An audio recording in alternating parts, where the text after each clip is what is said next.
bawat buwis ng ating tapat na binabayaran, tayo ay hindi lamang nag-aambag sa kaban ng bayan, tayo rin ay nagtatayo ng isang maunlad na Pilipinas.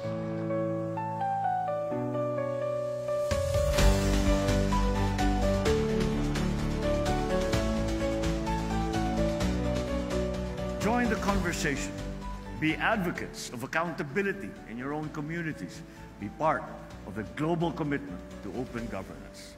Let our initiatives honorably reflect the aspirations of our respective citizens. Thank you very much.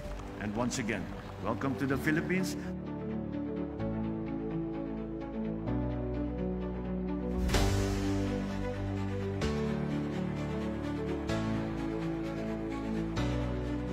So we celebrate the BOC's 123rd anniversary today with a challenge that involves everyone. Sa lahat ng opisyal, inspektor at kawanin ng BOC, lagi ninyong unahin ang kapakanan ng sambayanan.